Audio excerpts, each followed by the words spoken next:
उलमा की कमी कोई नहीं है, न मदारिस की कमी है, लेकिन रिजाल कोई नहीं है। वो लोग वो नौजवान जो अल्लाह के सामने खड़े हों तो अल्लाह भी कहे तो खुदा बंदे से खुद पूछे, बता तेरी रजा क्या है, मेरा बंदा बोल क्या चाहता है। फुतूहात हो गई, कैसर और किसरा टूट गए, खजाने आए, किसरा का तख्त ताकदीस 140 हाथ लंबा, 110 हाथ चौड़ा, 1 एकड़ के करीब, और उसमें 1000 सोने के गुंबद लगे हुए थे और 1,40,000 चांदी की मेफे लगी हुई थी और उसका 2.5 मन का वजनी ताज जो लटका होता था वो उसमें सर दे के बैठता था। ये सब मदीने में आया है। तो सहाबा कौन अशरा मुबशरा मशवरा करने लगे, उमर को अब अपना तरीका बदलना चाहिए। अल्लाह ने इतनी सहूलत दे दी, कोई खादिम रखे, चुने हुए आटे की रोटी खाए और कपड़े अच्छे पहने, बड़े बड़े वफूद आते हैं। तो हज़रत अली कहने लगे, जो मर्जी कर लो, मानेगा कोई नहीं। कहने नहीं, बात तो करनी चाहिए। तो कौन बात करे? का हफ्ज़ा और आयशा रज़ी अल्लाह अन्हा, एक बेटी है और ज़वाज मतहरात में से दूसरी महबूब बै रसूल है। तो इन दोनों को तैयार किया गया। ये दोनों तशरीफ़ लाई तो हज़रत उमर गंजे हो गए थे, आखिर लेटे हुए थे, उठ के बैठ गए। तो हज़रत आयशा मुतकल्लिम बनी, या अमीरुल मोमिनीन आपसे एक बात करनी है। कहो। अल्लाह ताला ने हमारे नबी के दौर में दुनिया ना भेजी, ना उन्होंने दुनिया का इरादा किया, वो ऐसी ही चलेगी। मेरे बाप का ज़माना आया, अल्लाह ने दुनिया ना भेजी, ना उन्हें इरादा किया, तो वो भी वैसी ही चलेगी। अब अल्लाह ताला ने आप पर दुनिया के दरवाज़े खोल दिए, फुतूहात के दरवाज़े खोल दिए। तब आप अपने ऊपर रहम करें। इरफ़क़ बिनफ़्सिक, अच्छा खाना खाएं, छने हुए आटे की रोटी खाएं, अच्छा कपड़ा पहने। बड़े बड़े वफूद आते हैं आपसे मिलने के लिए, और अपने लिए कोई खादिम रखी जो आपकी खिदमत करे। आपकी उम्र का भी तकाजा है। हज़रत उमर का रंग ऐसे बदल हुआ। जब हज़रत आयशा ने बात ख़त्म की तो कहने लगे, मुझे बताओ तुम्हें किसने भेजा है? कहने लगी, कोई हाँ ना करोगे तो हम बताएंगे, वैसे तो नहीं बताएंगे। फरमाने लगे,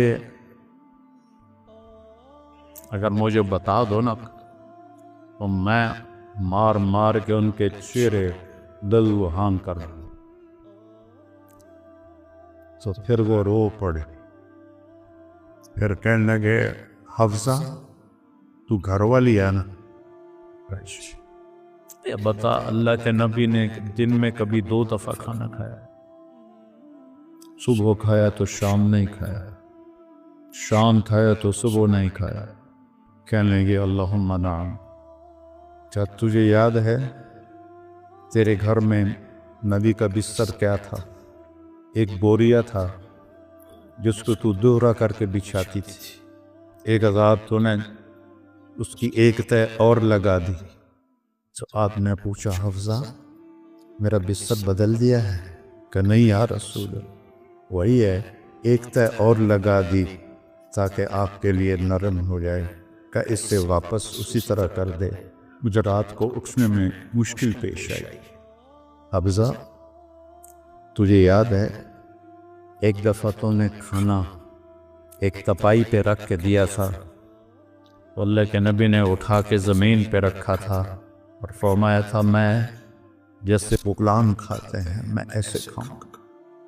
और तुझे याद है अल्लाह के नबी के पास एक ही जोड़ा होता था और उसको खुद धोते थे, और बिलाल आकर कहते थे कि या रसूल अल्लाह अस्सला, तो आप फरमाते थे बिलाल मेरे कपड़े खुश्क नहीं हूं। नमाज लेट हो जाती थी कि दूसरा जोड़ा नहीं होता था।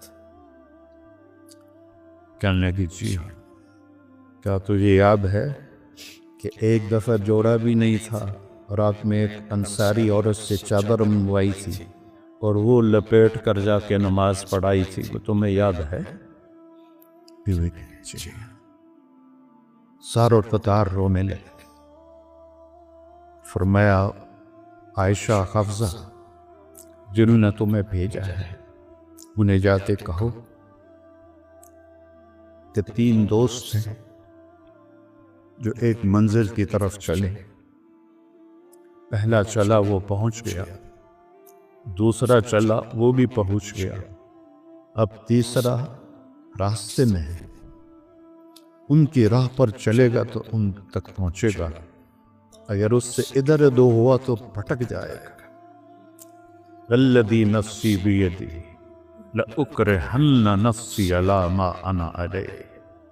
उस ज़ात की कसम जिसके कब्जे में मेरी जान, मैं अपनी जान को इसी तरह खपाऊंगा जिस पर मैं हूँ, यहाँ तक कि मेरा अल्लाह मुझे मेरे साथियों से मिला। जब खंजर लगा और उम्मीद कोई न रही बचने की, तो आपने अब्दुल्ला बिन उमर को बुलाया और फरमाया कि जाओ अम्मा आयशा से कहो कि उमर अमीरुल मोमिनीन न कहना, अब मैं अमीरुल मोमिनीन नहीं हूँ। उमर अपने साथियों के पड़ोस में अगर की जगह चाहता। जब वो तशरीफ़ ले गए तो हज़रत आयशा भी रो रही थी। उन्होंने ये रोते हुए अर्ज़ किया, अम्मा जान मेरा बाप उमर बिन ख़त्ताब अपने साथियों का पड़ोस चाहता है। तो हज़रत आयशा फिर रोने लगी। तो ये जगह तो मैंने अपने लिए रखी हुई थी कि मैं अपने बाप और खामिद के साथ मेरी कब्र बन जाए, लेकिन उमर मुझसे ज़्यादा हकदार है, मरहबम बिही। जब वो आए तो उनको हज़रत उमर को बताया कि इजाज़त हो गई। कहा नहीं बेटा, हो सकता है मेरे शर्म में इजाज़त दी हो, जब मैं मर जाऊं और मेरा जनाजा लेके दरवाजे पर पहुंचो तो दरवाज़ा पर जनाजा रख देना और फिर अंदर जाके दोबारा इजाज़त लेना। उस वक्त इजाज़त मिले तो अंदर ले जाना, वरना मुझे बकी में दफन कर दे। हज़रत अली और हज़रत हसन आए तो घबराहट देखी। अली ने फरमाया मौत से डर गए? तो सुन नहीं, मौत से नहीं, माँ बादल मौत से डर रहा। कौन है? लौकाना बादी नबी लकाना, बोल लकाना उमर। कह रहा मौत नहीं, मौत के बाद से डर रहा। तो हज़रत अली ने फरमाया न डरो, मैं गवाही देता हूँ। मैंने अपने नबी से सुना कि सैयदा कबूल अहलिल जन्नत अबू बकर व उमर। हज़रत उमर कहने लगे हशर के दिन गवाही दूँ? फरमाए मैं भी दूंगा, मेरा बेटा हसन भी देख साथ। वो तशरीफ़ ले गए। पीछे मौत के आसार नजर आए तो उनका गोद में सर था बेटे अब्दुल्ला बिन उमर की। तो कहने लगे दानी अल अर्ज़, वो ये ज़मीन पर डाला। तो उनका दिल नहीं माना तो उनने पिंडली पे सर रख दिया। लगे भाई तेरा नास हो, सुनते नहीं हो क्या कह रहा हूँ, ज़मीन पर डाल। आप मस्जिद में दाखिल हुए, आपके दाएं तरफ अबू बकर थे, बाएं तरफ उमर। आपने फरमाया हमें देख रहे हो? सहाबा से कहा जी।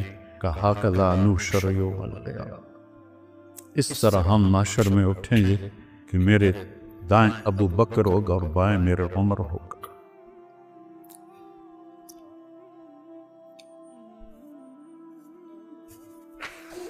आपने हजरत हफ्सा को तलाक दी तो अल्लाह का फरिश्ता आया कि मेरे उमर को तकलीफ होगी, रुजू करो, रुजू करो। अपने नबी की मंशा के खिलाफ अल्लाह ने फैसला लिया कि मेरे उमर को तकलीफ होगी, रुजू करो। तो अपने रुजू फरमाया। तो जब उन्होंने जमीन पे सर रखा तो उल्टे हो गए और अपना चेहरा जमीन पे ऐसे मलने